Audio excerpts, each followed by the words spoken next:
अस्सलाम वालेकुम guys, welcome to my channel. मेरा नाम मुबीन कुरैशी है। जैसा कि आप जानते हैं कि पिछली वीडियो में हमने लर्न किया था ओरेकल अंडू के बारे में, जिसमें हमने सीखा था कि अगर हमसे स्टेटमेंट के अंदर कोई मिस्टेक हो जाती है या फिर प्रोसीजर हम लगाते हुए मिस्टेक कर देते हैं या फिर हम कोई टेबल ड्रॉप करवा देते हैं तो हम उसको रोल बैक कैसे करवाते हैं, या अगर हम कमिट करवा देते हैं और उसके बाद हमने उसको फ्लैशबैक की क्वेरीज़ लगा के रोल बैक करवाना है, पिछली स्टेट पे लेके आना है, टाइम के ऊपर उसको रोल बैक करवाना है, तो वो कैसे करवाते हैं उसका लिंक मैं डिस्क्रिप्शन में भी डाल दूँगा, ऊपर आपके पास कार्ड भी आ जाएगा। आज हम लर्न करने वाले हैं ओरेकल आरमान के बारे में। ये रिकवरी मैनेजर होता है। इसके अंदर हम वो चीज़ें लर्न करते हैं जो हम ओरेकल अंडू के थ्रू नहीं कर सकते। जैसे कि अगर आपकी मशीन में कोई ऐसा फेलियर आ जाता है या डिस्क फेल हो जाती है या आपकी कोई ओरेकल की ऐसी फ़ाइल डिलीट हो जाती है जो डेटाबेस चलाने के अंदर काम आती है, या कोई आपका डिज़ास्टर आ जाता है, कोई खुदा न खास्ता कोई ऐसा सिस्टम हो जाता है कि अर्थक्वेक वगैरह, इससे आपका सिस्टम फेल हो जाता है, तो इसके अंदर हम बैकअप्स कैसे बनाते हैं और फिर इसको रीस्टोर कैसे करवाते हैं। यानी कि अगर कोई ऐसा मसला हो जाता है तो हम बैकअप बना के उसको एक सेपरेट हार्ड ड्राइव पे स्टोर करवाएंगे, फिर हम उसको वहाँ से रीस्टोर करवा सकते हैं। मैं तो आपको लोकल पे करवा के दिखाऊंगा, आपको मैं कमांड बता दूंगा कि किस तरह उसको कॉपी करवा सकते हैं आप बैकअप को एक फाइल से एक सिस्टम से दूसरी जगह पे आपने अगर मूव करवानी है। तो सबसे पहले हम लर्न करेंगे कि बैकअप्स कितने टाइप्स के होते हैं। फिर हम लर्न करेंगे कि बैकअप बनाने के लिए क्या क्या चीज़ें ज़रूरी होती हैं। फिर हम बैकअप को बनाएंगे और फिर वहाँ से उसको रीस्टोर करवाएंगे। तो चलिए वीडियो स्टार्ट करते हैं।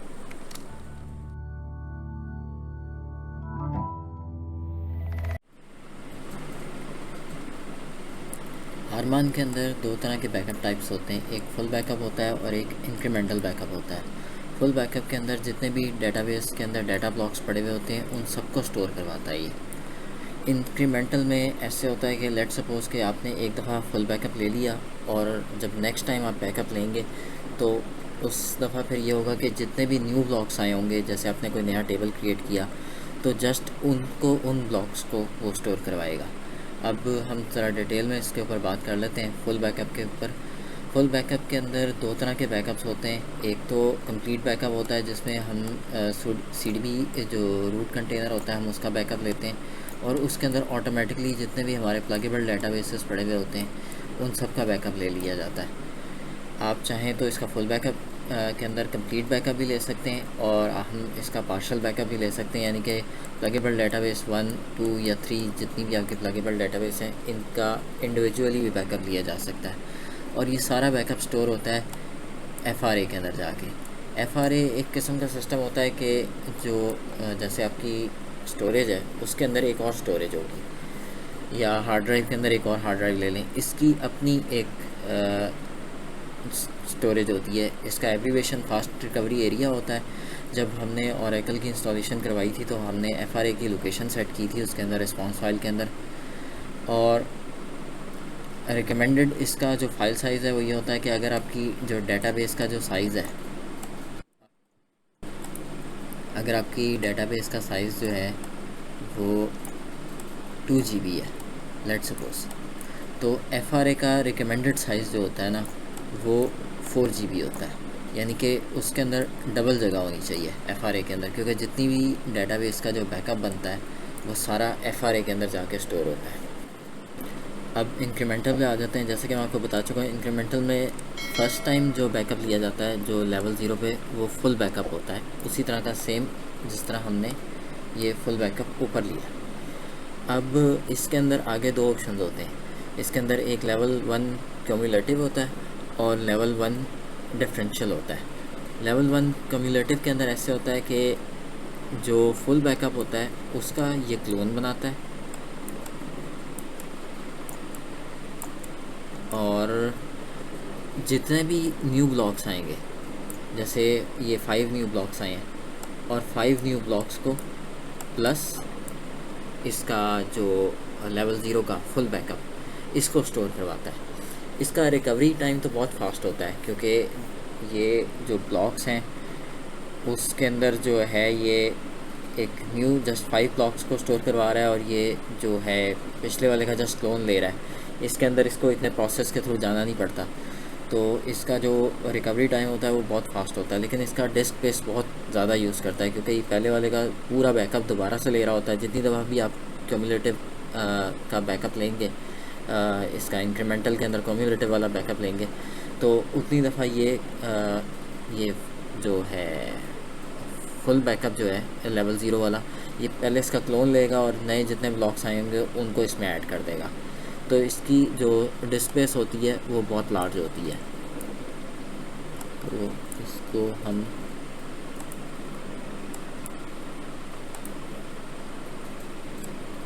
लार्ज डिस्क स्पेस के अंदर स्टोर कर देते हैं। ठीक हो गया। अब डिफरेंशियल आ गया। डिफरेंशियल के अंदर ऐसे होता है कि चाहे आप डिफरेंशियल इसके थ्रू डायरेक्टली बना सकते हैं लेवल 0 के थ्रू, या चाहें तो आप लेवल 1 के थ्रू भी बना सकते हैं। इसके अंदर अगर आपने लेवल 0 का बैकअप लिया हुआ है तो दोबारा इसका बैकअप नहीं लेगा। जितने भी न्यू ब्लॉक्स आएंगे उनको जस्ट स्टोर करवाएगा। जैसे कि ये 5 ब्लॉक्स आए हैं इसके अंदर, इसके ऊपर मेरी जो राइटिंग स्किल है ना बहुत बुरी है। तो अगर जितने भी न्यू ब्लॉक्स आए हैं, जैसे 5 ब्लॉक्स न्यू आए हैं, जस्ट वो 5 ब्लॉक्स को ही स्टोर करवाएगा। तो इसलिए इसका फाइल साइज़ तो कम होता है, लेकिन इसका रिकवरी टाइम ज़्यादा होता है, क्योंकि पहले ये इसके थ्रू जाएगा, ये लेवल 0 के थ्रू जाएगा, फिर फुल बैकअप पहले करवाएगा। अगर वो इसके अंदर फिर ये भी इंक्लूडेड है, क्यूमुलेटिव भी इंक्लूडेड है, तो फिर वो इसके ऊपर जाएगा, इसको जाके रिकवर करवाएगा, फिर एंड पे डिफरेंशियल पे आएगा। तो इसका जो रिकवरी टाइम स्लो होता है, लेकिन डिस्क स्पेस बहुत थोड़ी यूज़ करता है ये, और बाय डिफ़ॉल्ट ओरेकल डिफरेंशियल ही को प्रेफर करता है कि आप ये वाला यूज़ करें। और जब भी हम बैकअप आगे फर्दर जब लेंगे तो आपको पता चलेगा कि हम जब भी इंक्रीमेंटल की जो कमांड लगाएंगे तो उसके अंदर अगर हम कुछ नहीं लिखते तो ये ऑटोमेटिकली डिफरेंशियल ही ले रहा होगा। बकाया अब हम आगे बात करते हैं FRA के ऊपर। FRA को देखेंगे कि कमांड लाइन के ऊपर कि ये कैसे काम करता है, इसकी फ़ाइल लोकेशन कहाँ पे होती है, और इसकी स्टोरेज को कैसे बढ़ाया जाता है, और आगे हम कंट्रोल फाइल्स पर बात करेंगे। तो गाइस सबसे पहले हम FRA की एक तो लोकेशन चेक करते हैं और उसका साइज़, करंट साइज़ चेक करते हैं। फिर हम उसको ऑल्टर करना सीखेंगे कि उसका अगर साइज़ कम है तो उसको ऑल्टर कैसे किया जाता है। तो इसके लिए आपको रूट कंटेनर में होना चाहिए।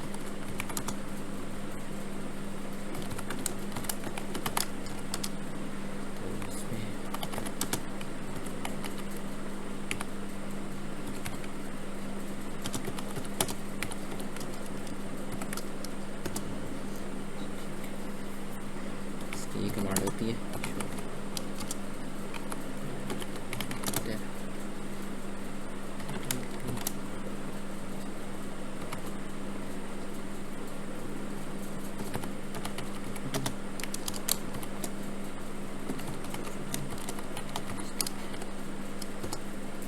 तो टीबी रिकवरी फाइल लिस्ट इसकी कमांड होती है। अब ऊपर जो आ रहा है इसकी लोकेशन आ रही है, जो हमने जब ओरेकल को इंस्टॉलेशन करवाई थी तब इसकी रिस्पांस फाइल के अंदर हमने इसका फ़ोल्डर की लोकेशन सेट की थी, डायरेक्टरी सेट की थी, और नीचे इसका साइज़ आ रहा है।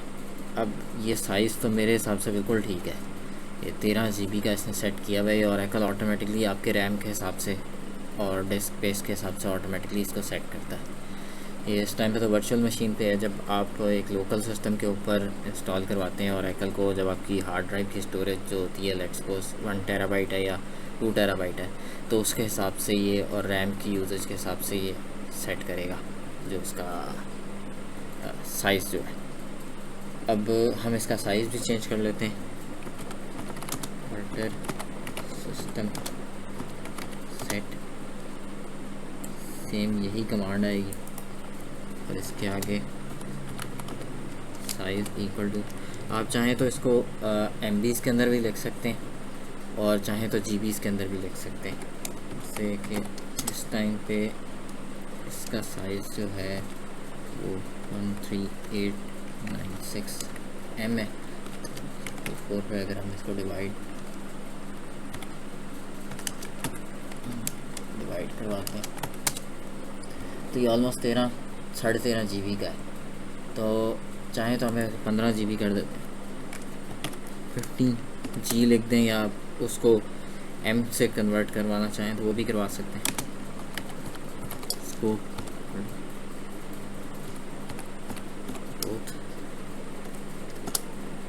ये हो गया।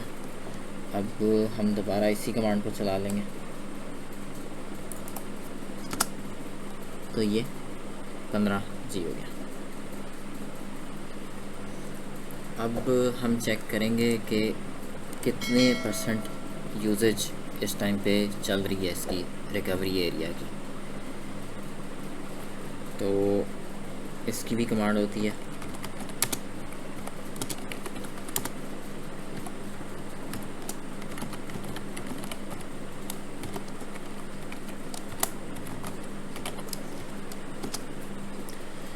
तो इसमें % यूज़ हमने देखना होता है।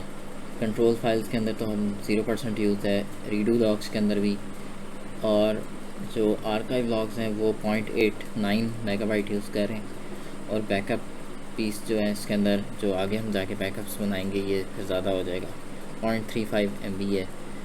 तो ये जब बढ़ना शुरू हो तो आपको यानी कि इसको जो DB एडमिनिस्ट्रेटर्स हैं उसको बार बार चेक करते रहें, हफ्ते के बाद चेक कर लिया, या जिस तरह बैकअप्स बनाते हैं उसके अंदर। तो इसका ये फ़ायदा होता है कि एक तो आपकी डेटाबेस तेज़ चलेगी, दूसरा ये कि ये अगर फुल होने वाला होगा तो आप ऊपर वाली कमांड लगा के या तो आप इसका साइज़ बढ़ा सकते हैं। अगर आप साइज़ ना बढ़ाना चाहें तो पिछले वाले ओल्ड बैकअप्स या ओल्ड रीडू लॉग्स जो होते हैं वो आप क्लियर करवा के इसको रिलीज़ करवा सकते हैं इसके साइज़ को। तो अब हम देखते हैं कि कंट्रोल फाइल्स का बैकअप कैसे देते हैं और कंट्रोल फाइल्स की लोकेशन कहाँ पे होती है। तो सबसे पहले कंट्रोल फाइल की लोकेशंस चेक करते हैं कि कहाँ कहाँ पे पड़ी हुई हैं। ओरेकल डेटाबेस जब इंस्टॉल होता है तो ऑलमोस्ट 2 कंट्रोल फाइल क्रिएट होती हैं, एक रिकवरी में जाती है और एक MyDB फाइल्स के अंदर जाती है। इसकी कमांड ये होती है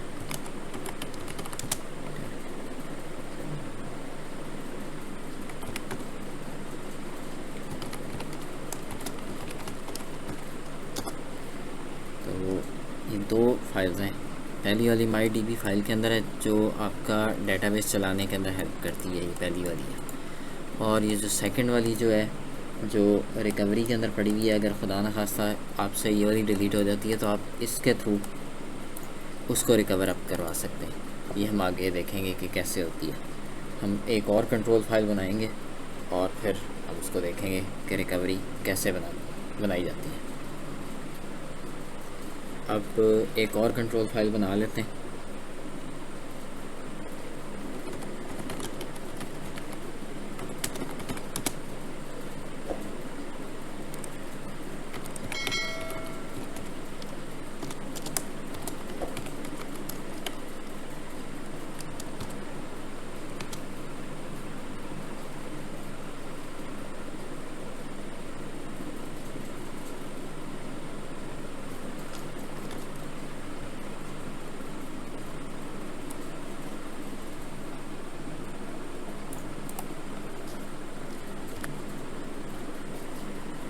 पहली वाली इसको ले लेंगे।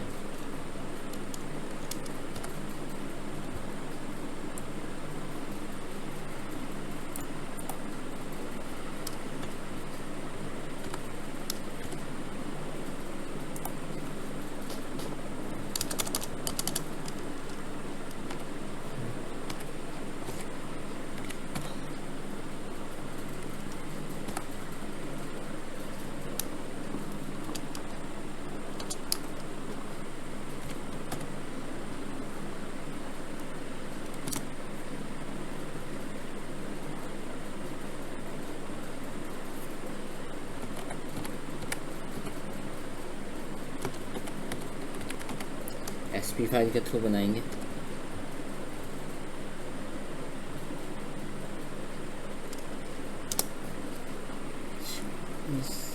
इक्वल साइन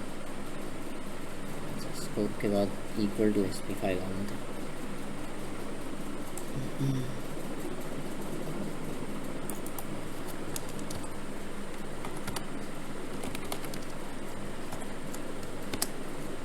और सिस्टम ऑल्टर हो चुका है।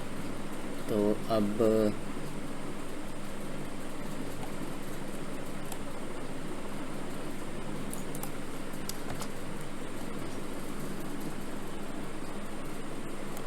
इस टाइम पे तो ये 2 ही दे रहा है। जब हम इसको सिस्टम को शट डाउन करवाएंगे और फिर दोबारा ऑन करवाएंगे तो फिर ये नई फाइल्स को शो करेगा।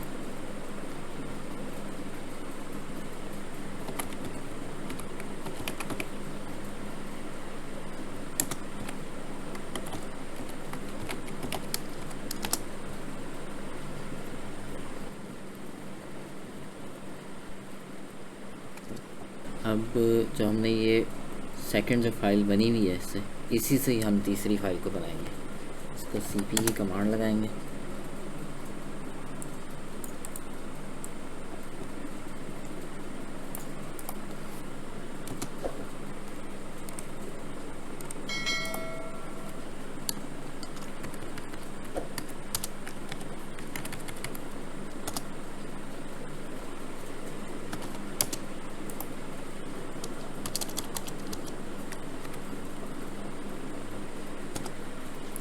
तो ये 2 फाइल्स बन गई हैं, एक और ये भी क्रिएट हो गई। अब डेटाबेस को स्टार्टअप कर लेते हैं।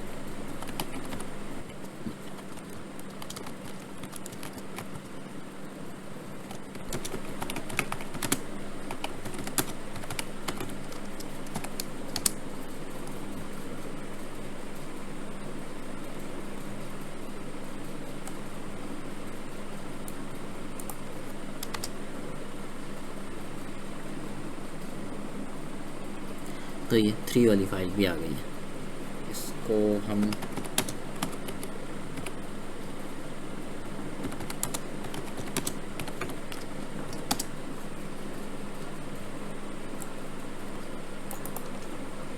तो ये आखिरी वाली फ़ाइल जो हमने नई फ़ाइल बनाई थी उसका भी बैकअप आ गया। अब हम ये काम भी कर सकते हैं कि जो इसकी जो कंट्रोल फाइल है उसको हम इसका बैकअप जनरेट करवा सकते हैं ट्रेस फाइल के अंदर, ताकि हम इसका जो अंदर वाला जो डाटा है उसको भी रीड कर सकते हैं। वो भी हम देख लेते हैं कि कैसे होगा। कंट्रोल फाइल का डाटा रीड करने के लिए हम इसको ट्रेस फाइल के अंदर मूव करवाएंगे और ट्रेस लॉग्स के थ्रू हम इसको डाटा इसका रीड करवाएंगे। इसके लिए आपको कंटेनर में होना चाहिए। यहाँ से हम ये कमांड लगाएंगे, कंट्रोल फाइल टू ट्रेस पे मूव करवाएंगे। यहाँ से हम इसको एग्जिट करवा देते हैं।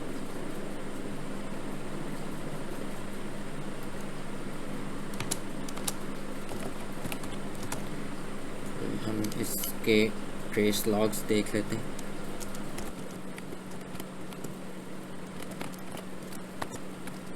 तो हमने ये ट्रेस फाइल जो राइट की है वो यहाँ पे जाके राइट हुई है ट्रेस के अंदर ORCL ओरा और ये वाला TRC फाइल है।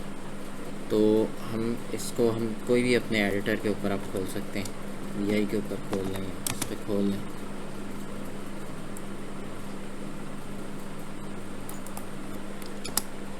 तो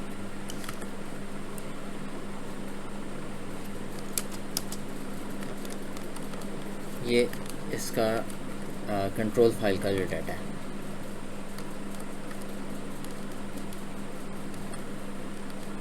इसके अंदर ऑल टुगेदर सारी चीज़ों का डाटा होता है।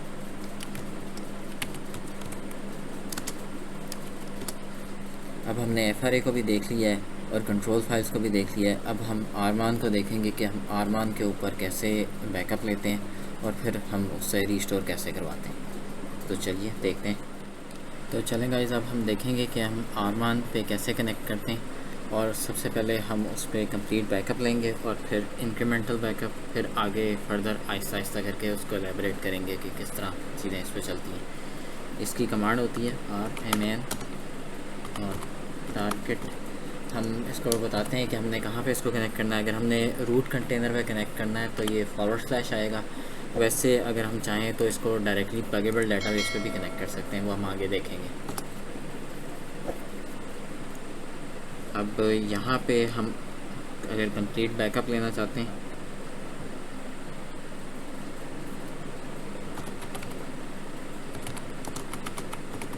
बैकअप डेटाबेस बस आर्काइव लॉग,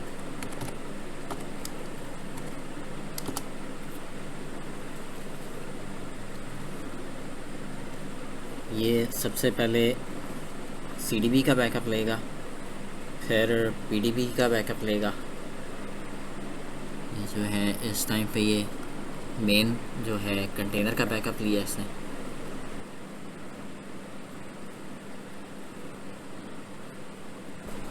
ये PDB1 का है, फाइल्स जितनी भी हैं उसको बैकअप किया। अब ये PDB सीड का बैकअप लेगा, फिर PDB2 का भी बैकअप लेगा। PDB2 भी इसमें पड़ेगी। जितनी प्लगेबल डेटाबेस होंगी उनका कंप्लीट बैकअप लेता है ये जो मैंने आपको पहले एक्सप्लेन किया था, ये कंप्लीट बैकअप है। इसके अंदर इसने मेन का पहले बैकअप लिया CDB रूट का, उसके बाद फिर प्लगेबल डेटाबेस 1 का, फिर PDB2 का, और अब फिर ये PDB सीड का बैकअप ले रहा है। और आर्काइव लॉग का बैकअप लेगा और बैकअप फिनिश हो गया। अब अगर हम चाहते हैं लेट्स सपोज कि हमने सिर्फ रूट का बैकअप लेना है तो वो भी हम ले सकते हैं। ये कमांड लगा के हम जस्ट CDB का बैकअप ले रहे हैं।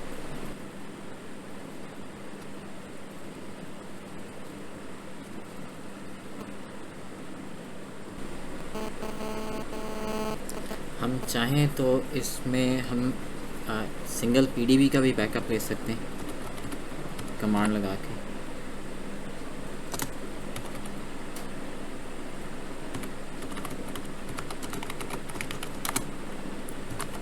PDB1 का दे देते हैं।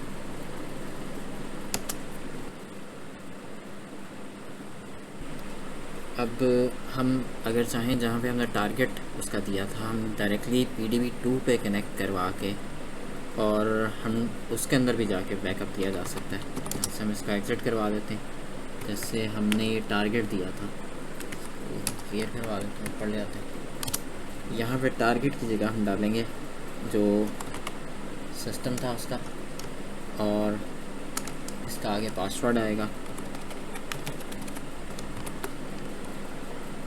उसके बाद हम इसको जहाँ पे कनेक्ट करवा रहे हैं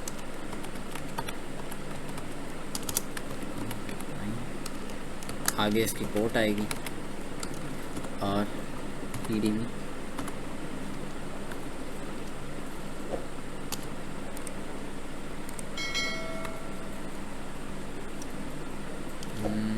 PDB1 ही आएगा, क्योंकि मैंने आई थिंक PDB2 को उसमें नहीं रखा हुआ। लिसनर पहले सेट करना पड़ता है, इसका लिसनर पहले से सेट नहीं है। तो अगर आप लिसनर सेट कर लेते हैं प्लगेबल डेटाबेस 2 का, तो उसके अंदर फिर हम PDB2 पे भी कनेक्ट कर सकते हैं। क्योंकि अगर मैं इसको PDB2 के ऊपर करवाऊँगा तो ठीक है, सही। इसका लिसनर मुझे याद नहीं था कि सेट मैंने किया हुआ या नहीं, ये PDB2 पे कनेक्टेड हो गया। अब हम डायरेक्टली यहाँ से भी इसका बैकअप लिया जा सकता है। जस्ट इसमें हम ये कमांड लगाएंगे बैकअप डेटाबेस, आगे हमें लिखने की कोई ज़रूरत नहीं है, और ये हम डायरेक्टली यहाँ से PDB2 का बैकअप ले रहे हैं।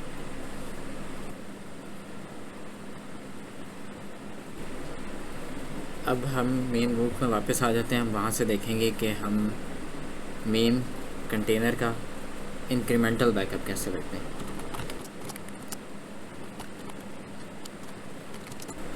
पहले हम लेवल 0 का लेंगे, फिर लेवल 1 का लेंगे, और फिर लेवल 1 का पहले लेवल 1 डिफ़ॉल्ट का लेंगे जो डिफरेंशियल होता है सॉरी, और दूसरा फिर लेवल 1 होता है कम्युलेटिव जो होता है लेवल 1 के अंदर। वो हम पहले उसको एक्सप्लेन कर चुके हैं। तो फिर पहले हम यानी कि लेवल 0 का लेंगे, फिर हम लेवल 1 का जो डिफ़ॉल्ट पे होता है, फिर सेकंड करेंगे जो कम्युलेटिव होता है।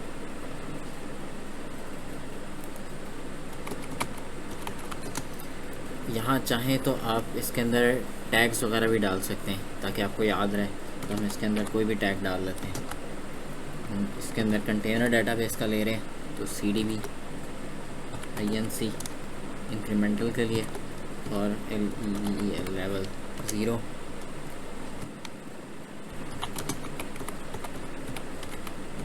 Plus archive log. इसको मैं पिछले सेक्शन में एक्सप्लेन कर चुका हूँ जहाँ पे मैंने बताया था कि कितने टाइप्स होते हैं इसके।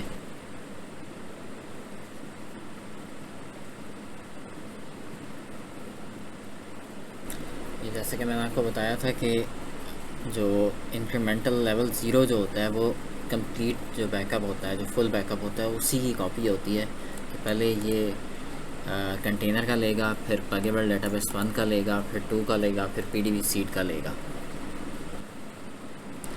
इस वीडियो को मैं थोड़ा फास्ट कर दूंगा क्योंकि ये बहुत लंबी हो जाएगी। पहले ही ऑलमोस्ट 20 मिनट्स की पिछला सेक्शन बन चुका है।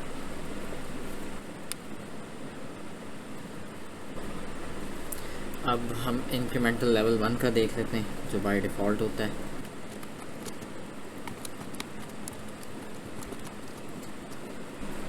क्योंकि इसमें जो है बिट्स जो हैं चेंज नहीं हुई, हम जस्ट बैकअप ले रहे हैं। इसमें इस टाइम पे इतना डाटा भी नहीं पड़ा हुआ, तो इसलिए इतना फास्ट है। वरना जो नॉर्मली जो ऑफिस के अंदर हम बैकअप लगाते हैं वो ऑलमोस्ट हमें अच्छा खासा टाइम लेता है।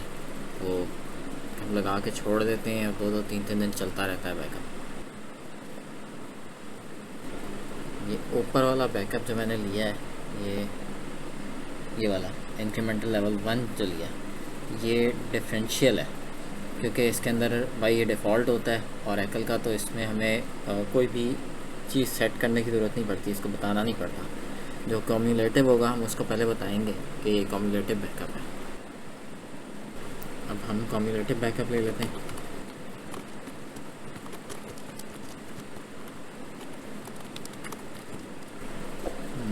कहीं कमांड में मिस्टेक है।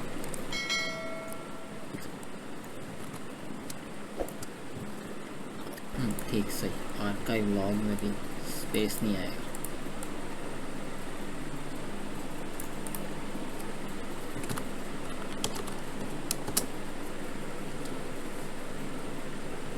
कम्युलेटिव के लिए हमें बताना पड़ता है और डिफरेंशियल के लिए हमें बताना नहीं पड़ता, वो बाय डिफ़ॉल्ट होता है। वो ऑटोमेटिकली उसको अगर हम लेवल 1 लिखते हैं तो वो ऑटोमेटिकली डिटेक्ट कर लेगा कि हम वो वाला ले रहे हैं।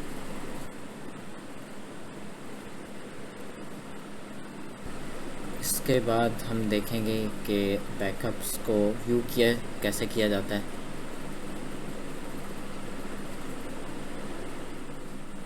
अब हम चेक कर लेंगे कि हम आरमान पे बैकअप्स को व्यू कैसे करवाते हैं। लिस्ट बैकअप की कमांड होती है,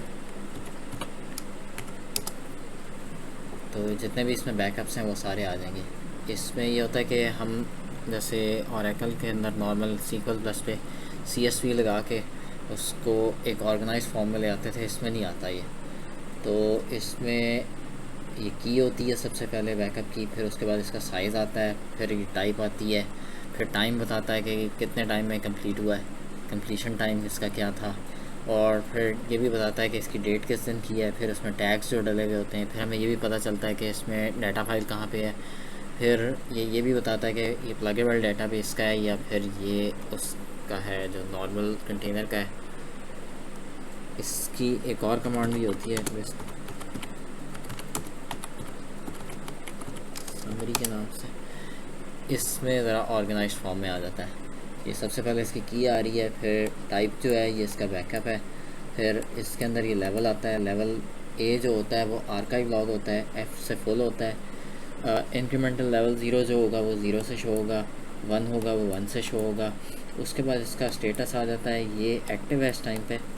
उसके बाद अगर ये U होगा तो अनअवेलेबल होगा, तो X जो होगा उससे एक्सपायर्ड होगा। और डिवाइस टाइप हम डिस्क पे स्टोर कर रहे हैं। पहले पुराने दौर में टेप्स आती थी उसके ऊपर स्टोर होता था। अब कंप्लीशन टाइम है इसका, उसके बाद कितने पीसेस हैं इसके बैकअप के, कितनी कॉपीज़ हैं, और इस पर कॉम्प्रेस्ड है या नहीं है, और एंड पे जो ये टैग्स, अब जिनके ऊपर तो हमने टैग्स डाले थे वो तो डल गए, जिन पे नहीं डाले थे वो ऑटोमेटिकली ओरेकल उन पर डाल देता है। अब अगर हम चाहें कि एक स्पेसिफिक डेटाबेस का जानना चाहते हैं तो इस तरह भी जान सकते हैं।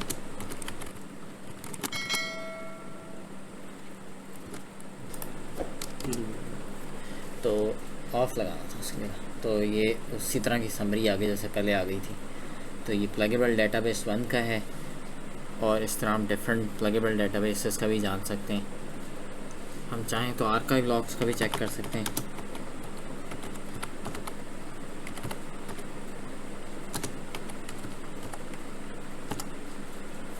आर्काइव लॉग का आ गया।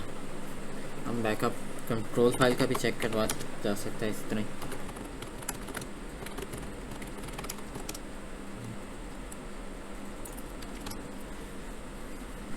कंट्रोल फाइल का बैकअप आ गया। अब हम आगे देखेंगे कि हम एक सिनेरियो क्रिएट करवाएंगे जिसमें हम प्लगेबल डेटाबेस 2 का हमारे पास पहले से बैकअप पड़ा हुआ है, और फिर हम उसको चेक करेंगे कि वो जब नहीं ऑन हो रही होगी तो हम उसको फिर रीस्टोर करवाएंगे, और फिर एंड पे हम बैकअप्स को ड्रॉप करेंगे। इससे पहले एक चीज़ मैं आपको और दिखा दूँ।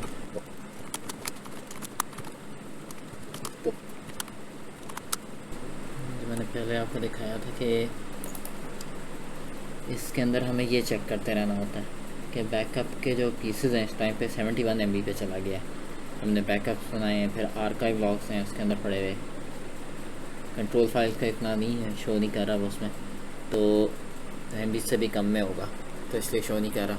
जब ये बढ़ जाता है तो हम इसको नज़र रखते रहेंगे, और अगर ये ज़्यादा बढ़ता है तो आप रिकवरी एरिया, जो फास्ट रिकवरी एरिया, हम उसकी स्पेस बढ़ा सकते हैं, या फिर हम ये बैकअप्स को डिलीट करके इसकी जगह भी खाली कर सकते हैं।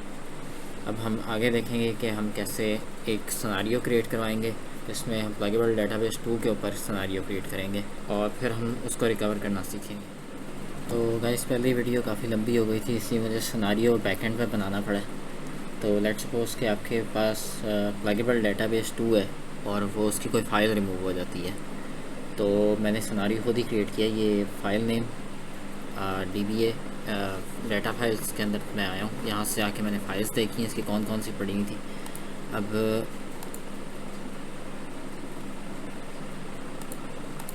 इसमें आके मैंने इस फाइल्स के अंदर आके एक एक्स्ट्रा का फ़ोल्डर बनाया है PDB2 के डायरेक्टरी के अंदर, और उसके अंदर जो ये सिस्टम की जो फ़ाइल थी ना, ये सिस्टम 01 DBF की फ़ाइल को मूव करवा दिया। और फिर मैंने इसको प्लगेबल डेटाबेस PDB2 को क्लोज़ करवाया। अब जब मैं इसको रीओपन करवा रहा हूँ तो इसमें एक एरर आ रहा है। तो अब हम इसको फ़िक्स करवाएंगे कि ये फ़िक्स कैसे होगा। जैसा कि आप जानते हैं कि PDB2 का मैंने बैकअप बना के रखा हुआ है, तो हम उसी को यूज़ करवा लेंगे। अब यहाँ पे हम रिकवरी की कमांड लगाएंगे।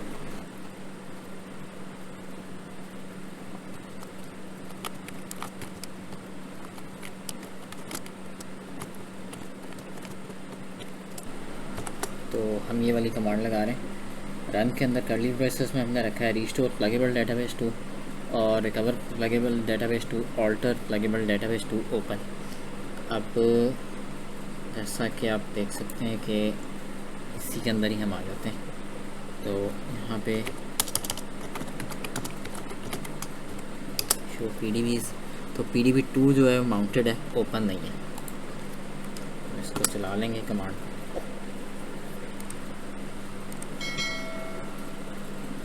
ये रिस्टोर करवाएगा इसको।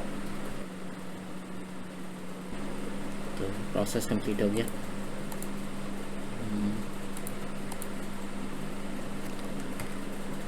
इसी कमांड को हम दोबारा चला लेंगे, तो ये रीड राइट के अंदर आ गया।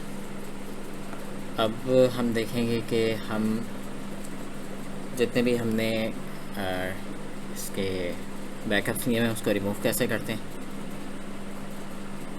तो इसको हम रिमूव बंद करवा लेते हैं। यहाँ पे सिंपल सी कमांड होती है डिलीट बैकअप की। इस टाइम पे इसके अंदर कोई ऑब्सोलीट बैकअप वगैरह नहीं पड़ा हुआ। मैं इसकी जो रिमेनिंग कमांड्स होंगी वो सारी इसके अंदर लेक्चर के अंदर डाल दूँगा, जब आप जाके देख सकते हैं।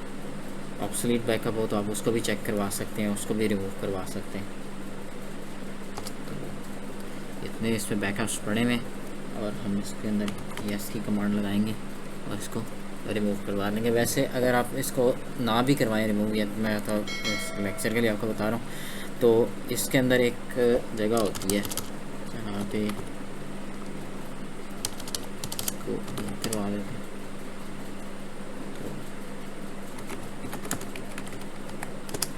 शो ऑल की कमांड होती है, इसके अंदर रिटेंशन पॉलिसी होती है, ये 1 पे सेटेड। अब इसका मतलब ये होता है कि जितने भी आप प्लगेबल डेटाबेस का बैकअप लेंगे वो जो सबसे पहले वाला जो होगा ना, जो सबसे न्यूस्ट होगा, सिर्फ वो होगा। बकाया सारे अनअवेलेबल होंगे या एक्सपायर्ड के अंदर आना शुरू हो जाएगा। अब हम देख लेते हैं कि इसको डिलीट कैसे करवाते हैं।